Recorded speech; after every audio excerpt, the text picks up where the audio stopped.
Hello students, today our topic is nutritional requirement for plant tissue culture। जैसे कि हमने previous videos में पढ़ा था कि स्टरलाइजेशन कैसे करते हैं प्लांट टिश्यू कल्चर के इक्विपमेंट्स को या फिर एक्सप्लांट्स को। यहाँ हम पढ़ेंगे कि प्लांट टिश्यू कल्चर को ग्रोथ करने के लिए कौन से न्यूट्रिशन की ज़रूरत होती है। जैसे कि इन रियल वर्ल्ड जब हम प्लांट को सॉइल के अंदर ग्रो कराते हैं तो उसको जितने भी न्यूट्रिएंट्स या मिनरल्स होते हैं वो या तो सॉइल से मिल रहे हैं या फिर हमारे एटमॉस्फेयर से मिल रहे हैं। जैसे कि सॉइल से हमें मिनरल्स मिल जाते हैं, वाटर मिल जाता है, और एयर से हमें CO2 मिल रहा है, and from the light source we get the light. लेकिन जब हम उसी प्लांट को इन विट्रो कंडीशंस के अंदर ग्रो कराते हैं तो हमको माइक्रो न्यूट्रिएंट्स और मैक्रो न्यूट्रिएंट्स हमें उनको मीडिया के अंदर प्रोवाइड करने जाते हैं ताकि वो अच्छे से अपनी ग्रोथ को फुलफिलमेंट कर सके। तो वो कौन से न्यूट्रिशन हैं जो हम मीडिया के अंदर डालते हैं, that we will study in this topic. I hope you will understand. Plant tissue culture, that is a technique used to grow plant tissues or organs under sterile controlled laboratory conditions और nutrient media। अब ये जो nutrient media है इसके अंदर होना क्या क्या चाहिए? माइक्रो न्यूट्रिएंट्स होने चाहिए, macro nutrients, gelling agent, vitamins, carbon source और हॉर्मोन्स। इन विट्रो टेक्निक होती है जिसके अंदर हम ग्लास का यूज़ करते हैं। Need specific nutrients to grow artificially. हर न्यूट्रिएंट का रोल होता है प्लांट की ग्रोथ में। जैसे कि सबसे पहले है हमारे पास मैक्रो न्यूट्रिएंट्स। मैक्रो यानी कि ऐसे एलिमेंट्स जो 0.5 मिलीमोल पर लीटर से ज़्यादा की कंसंट्रेशन में प्लांट को रिक्वायर होते हैं, दैट इज़ मैक्रो न्यूट्रिएंट्स। या फिर हम सिंपल वर्ड्स में बोले तो ऐसे एलिमेंट्स जो लार्ज अमाउंट में चाहिए, और माइक्रो न्यूट्रिएंट्स यानी कि ऐसे एलिमेंट्स जो हमें लेस अमाउंट में चाहिए। तो मैक्रो न्यूट्रिएंट्स में हमारे पास जो होते हैं वो NPK, calcium, magnesium and sulphur. अब मैक्रो न्यूट्रिएंट्स को हम याद कर सकते हैं। Know pretty kittens can make soup, NPK, CA, Mg and sulphur. ये सारी चीज़ें किस में आती हैं? मैक्रो न्यूट्रिएंट्स में आती हैं, जो कि हम मीडिया के अंदर इनॉक्यूलेट करते हैं। Know pretty kittens can make soup, ये एक ट्रिक है जो कि आप याद कर सकते हो if you want. NPK, CM, Mg and S, ये मैक्रो न्यूट्रिएंट्स होते हैं, इनके रोल हम आगे पढ़ेंगे। Next is our micro nutrients, ऐसे एलिमेंट्स जो कि हमें कम अमाउंट में चाहिए। वो कौन से माइक्रो न्यूट्रिएंट्स हैं? जैसे कि iron, manganese, zinc, copper, boron, molybdenum and chlorine. इनकी जो ट्रिक है, if you want you can remember: femen, zinc, cups, boils, mocha, cleanly. Next is our carbon source, कि न्यूट्रिएंट में जो कार्बन सोर्स है वो क्या होता है? यूजुअली जो होता है वो सुक्रोज होता है। सुक्रोज ग्लूकोज में टूटता है और ग्लूकोज फ्रक्टोज में टूटता है। इसकी जो कंसंट्रेशन होनी चाहिए वो मीडिया में 2 to 5% कंसंट्रेशन चाहिए होती है, क्योंकि जब प्लांट नॉर्मल एनवायरनमेंट में होता है तो उसको जो फोटोसिंथेसिस, जब वो खाना बना रहा होता है तो वो शुगर बनाता है, यानी कि वो ग्लूकोज बनाता है। लेकिन उसको ग्लूकोज बनाने के लिए लाइट, मिनरल्स, CO2, ये सब चीज़ें चाहिए होती हैं। इन विट्रो कंडीशंस के अंदर फोटोसिंथेसिस नहीं होती है, इसीलिए कार्बोहाइड्रेट्स नीडेड होते हैं और हम इसको आर्टिफिशियली प्रोवाइड करते हैं। कार्बन सोर्स चाहिए क्यों? क्योंकि उसको क्या बनानी है? एनर्जी। एक एनर्जी का सोर्स होता है क्या? Carbon. Next is our macronutrients. Macronutrients जैसे कि no pretty kitten can make soup. सबसे पहले हमारे पास नाइट्रोजन। नाइट्रोजन किस किस स्टेट में मिलता है प्लांट को? नाइट्रेट की तरह मिलता है फॉर्म में, और अमोनियम। किस चीज में ये हेल्प करता है? For amino acids, proteins and nucleic acid. इनकी फॉर्मेशन के लिए हमारे पास नाइट्रोजन का होना बहुत बहुत ज़्यादा ज़रूरी होता है। Next is our phosphate. Phosphate help करता है ATP के सिंथेसाइज के लिए, एंड न्यूक्लिक एसिड, क्योंकि फॉस्फेट जो है वो न्यूक्लिक एसिड का क्या है?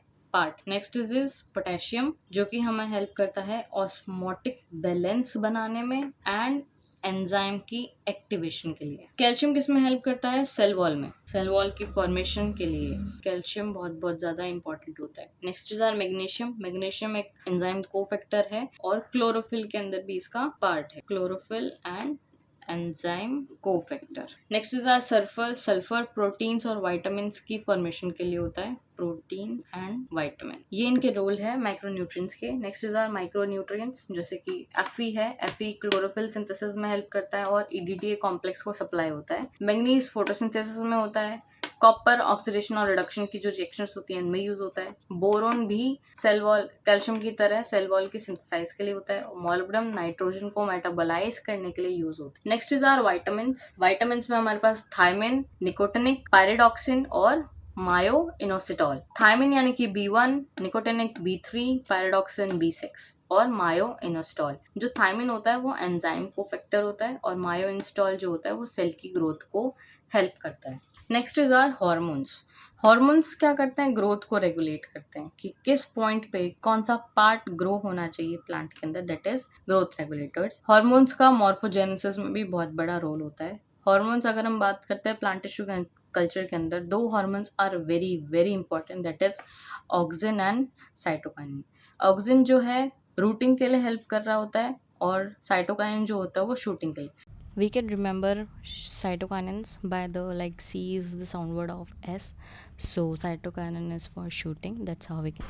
cytokinins जो shooting के लिए हेल्प करता है उसके अंदर हमारे पास BAP और काइनेटिन होता है, और ऑक्सिन जो रूटिंग में होता है उसके अंदर हमारे पास IAA, NAA एंड 2,4-D आते हैं।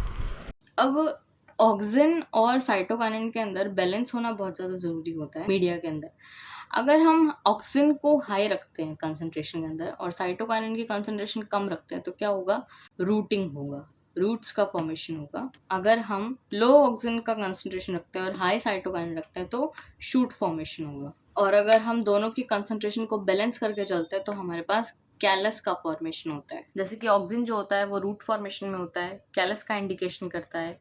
स्टेम का जो इलॉन्गेशन होता है वो भी ऑक्सिन हार्मोन की वजह से होता है, और जो एपिकल डोमिनेंस आता है प्लांट के अंदर वो भी किसकी वजह से होता है, ऑक्सिन के अंदर। तो ऑक्सिन रूट फॉर्मेशन करा रहा है, कैलस इंडक्शन करा रहा है, इलॉन्गेशन ऑफ स्टेम हो रही है और एपिकल डोमिनेंस की रेगुलेशन हो रही है। Next is our cytokinin. Cytokinin shooting करा रहा है तो शूट डेवलपमेंट हो रहा है, और क्योंकि सी है तो सी से हम सेल डिवीजन भी हो सकता है। शेल्फ लाइफ जो होती है साइटोकाइनिन की वजह से वो क्या हो जाती है, वेजिटेबल की एक्सटेंड हो जाती है, और साइटोकाइनिन ही रोल प्ले करता है सेनेसिस को डिले कराने में।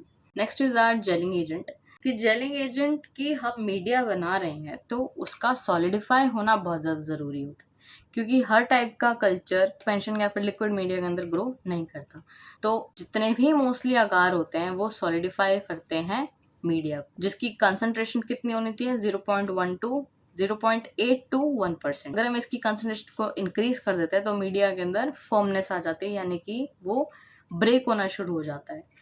अगार की जगह हम क्या क्या यूज़ कर सकते हैं, सिलिका जेल यूज़ कर सकते हैं और जेलेटिन यूज़ कर सकते हैं। अब ये कुछ थे पॉइंट्स जिसके अंदर हमने क्या क्या यूज़ किया था, मैक्रो न्यूट्रिएंट्स यूज़ करा है, माइक्रो यूज़ किया है, वाइटामिन्स यूज़ की है और हॉर्मोन्स यूज़ करा है, gelling agent and carbon source. These are the necessity for media.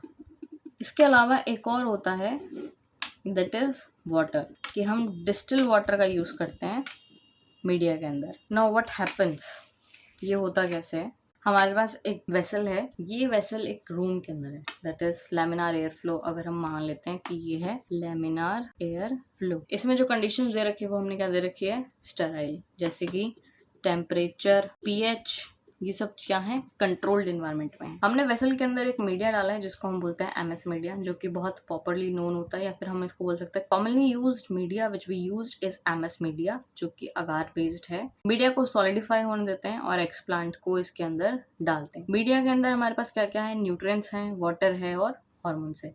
ये एक्सप्लांट मीडिया के अंदर से इन न्यूट्रिएंट्स को क्या करता है, ऑब्जॉर्ब करता है और प्रोलिफरेट करता है, डिफरेंशिएट करता है शूट, रूट्स और कैलस के अंदर, और वो फर्दर डिफरेंशिएट होकर किसमें बनाते हैं, होल प्लांट के अंदर। So that's how plant tissue culture works. Hormones की अगर मैं बात करते हैं, ऑक्सिन और साइटोकाइनिन, अगर क्योंकि ये दो इंपॉर्टेंट है इसलिए हॉर्मोन्स में मैंने ये डाले हैं। बहुत सारे ऐसे हॉर्मोन्स भी होते हैं जो कि प्लांट टिश्यू कल्चर के अलावा उनका रोल होता है, लेकिन लिटिल अमाउंट में होता है, वो हम डिटेल में पढ़ेंगे in the next video. So see you there.